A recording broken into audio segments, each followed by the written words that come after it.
Hello, it is so exciting for me to be talking to you, to be launching my brand new podcast.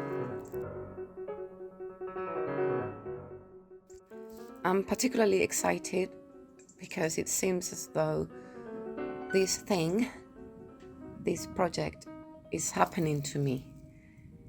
I feel like I didn't decide it. It just forced itself upon me, much like everything that has happened to me over the past 5 years. For what I want to share through this channel are the facts pertaining to my recent spiritual awakening.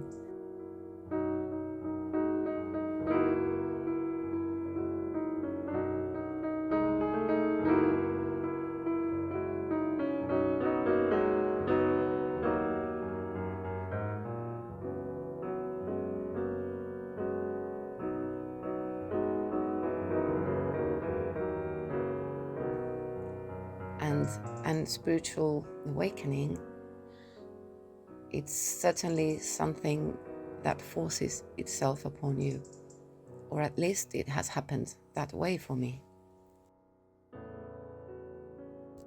I've always tried to live my life without forcing anything, trying to go with the flow, trying to feel trying to do what feels right, trying to do things in a way that made me feel comfortable. In other words, I have never really conformed to society's standards.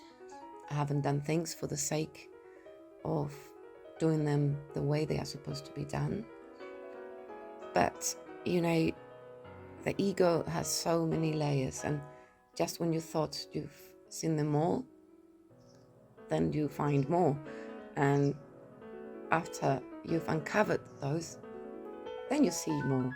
So there's always a level of control in our lives. And I realized that much as I was living my life in quite a free manner, there was still a little bit of control. And I only realized that when I was forced to let go of all control.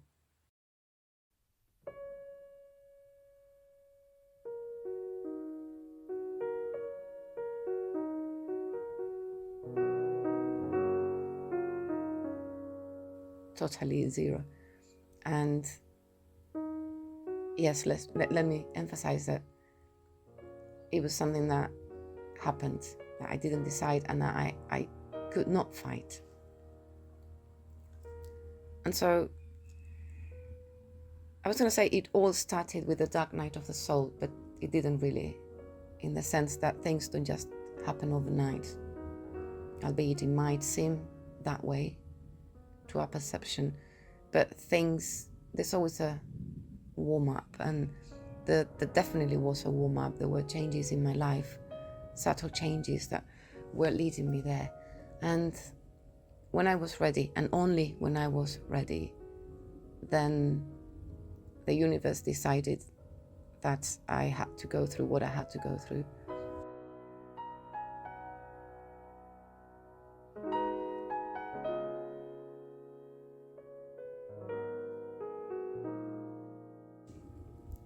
So yes, first it was a very long and dark night of the soul. And I didn't think of it in any spiritual way. I just assumed that my life had taken a turn for the worse, and I was convinced that that was it, that I was never going to be the person I used to be. The details on these first stages I intend to share with you in future episodes, perhaps. But let's just leave it at that. It was absolutely horrid. It was the worst experience a human being can go through. And I can assure you, I'm very tough, but that was more than I could handle. I guess it wasn't, because I'm here. But at the time, it really felt like I could just break and die any minute.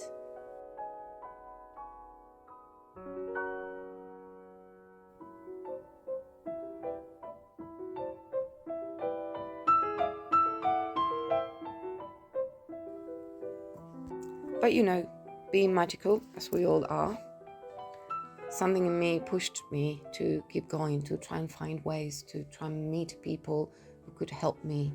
I knocked on so many doors. I went to so many different places. I tried so many things.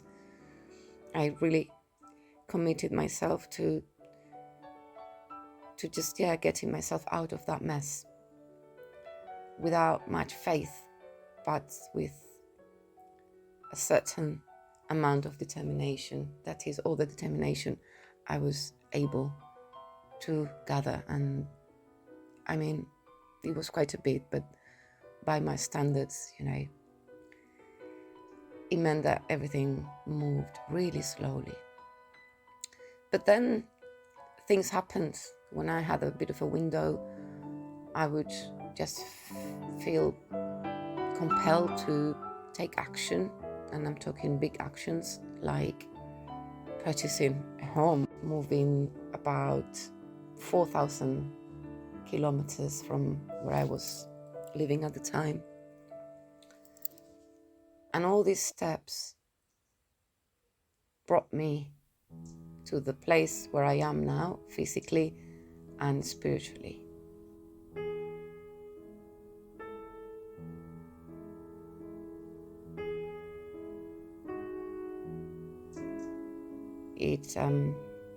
They brought me somewhere where I met somebody.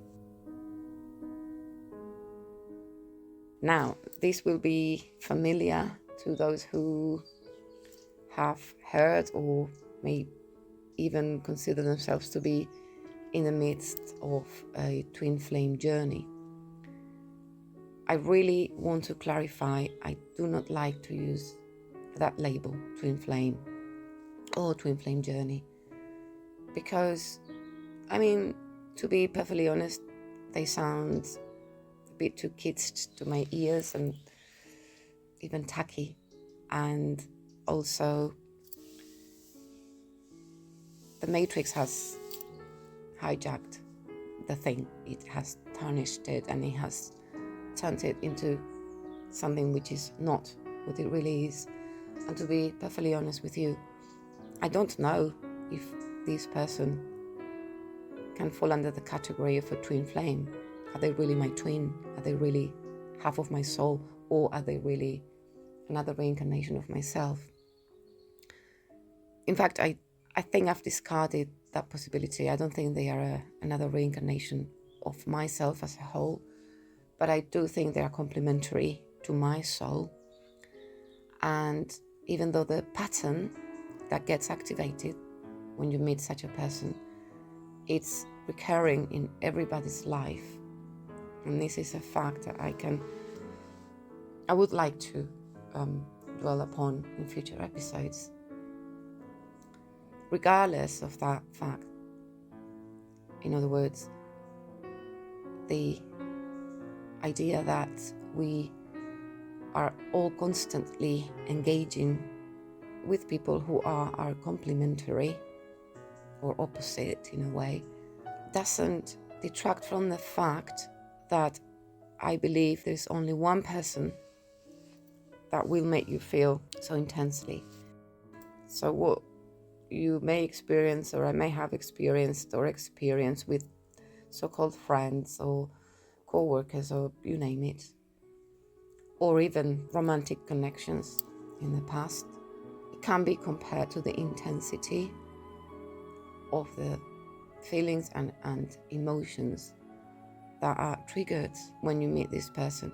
And what happened to me and to that person upon meeting, perhaps a few months into getting to know each other, was that we knew, we sensed, and we were not into any new age stuff, and we hadn't heard of the term twin flame or stories about it, or any of the theories that maintain that we come into Earth to accomplish a certain mission. I've never heard anything pertaining that category of belief. Yet I knew that something had been activated. I knew that I had a mission to accomplish. I didn't know what it was. I could sense it. And I was getting, let's say, ideas. I was just knowing things. Things would come to me like, I feel I have to do this. I feel this is because of that. And I have to explore this side of myself, or I have to explore that other side of myself. And it happened in a similar fashion for my person. And so we could sense that we were embarking in something really big, something which escaped our control, something which we could not escape.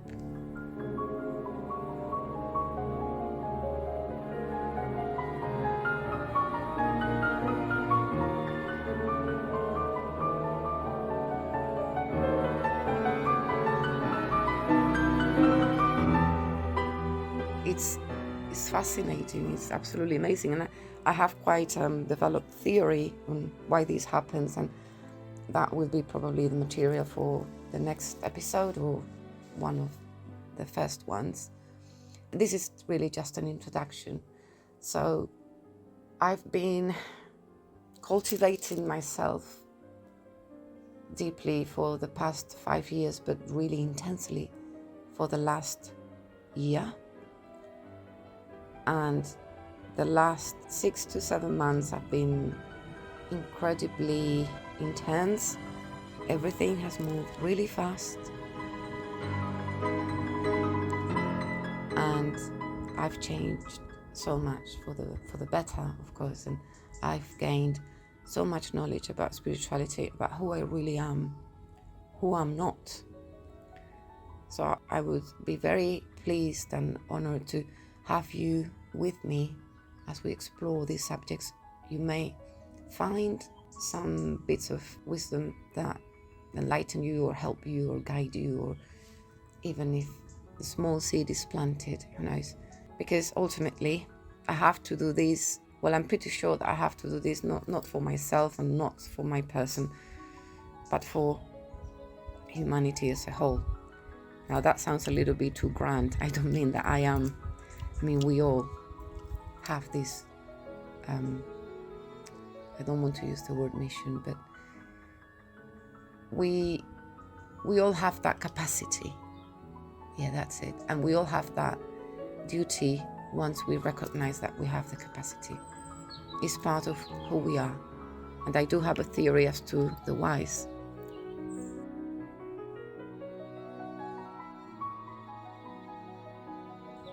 So yeah, spiritual awakening, what it feels like, what it is, what it means, twin flame thing, how it relates to a spiritual awakening, what it is, what for, and other things that are changing in my life, I want to share with you. I would like to finish by sharing some realization. One of the many things that shift in you, that change who you are, how you perceive yourself, and I think it's a good time and place to share it. So most of us have been told that we have limitations. We grow up thinking that accomplishment needs hard work, incredibly hard work, in the sense that you might put in the work, but if you don't have the talent, you won't make it in whatever field. Or, it could be anything, not just your professional or artistic accomplishments. It could also be, how you present yourself to the world, the concept that you have of yourself, how you relate to others. In other words, we've been told that we should not blow our own trumpets. And in a sense, yeah, there can be something arrogant about blowing one's own trumpet if you're doing it from the wrong place, which is from lack, from insecurity. But when you realize that you have plenty of reasons to blow your own trumpet, when you realize that you are a magical being, you are powerful, you're magical, you can achieve anything you want, you can do anything you want, then you have to you have to face it. You can't turn your back on that, because if you do that, you're essentially insulting your own soul and your own greatness. That is the real arrogance, false humility, pretending that you don't realize how great you are. So you are absolutely amazing. We all are, with no exception. Yes, we may not be embodying that trait at present, but that doesn't matter, because in essence, we just need to find the key. We need to find the way, the path into it. And how do you do that? Well, you do that by looking in the right places, by starting to look in the right places.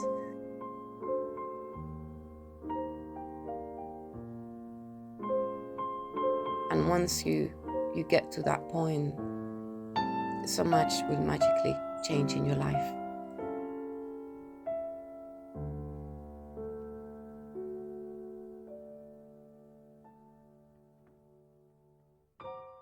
So as an introduction, I think we are done. I thank you again for your company, and I invite you to join me. I'm on YouTube, and I'm also on several podcast platforms. I'm still, as I speak to you, I'm still deciding which way I'm going to go about that. But wherever you're listening in, please subscribe if you find this content worthy.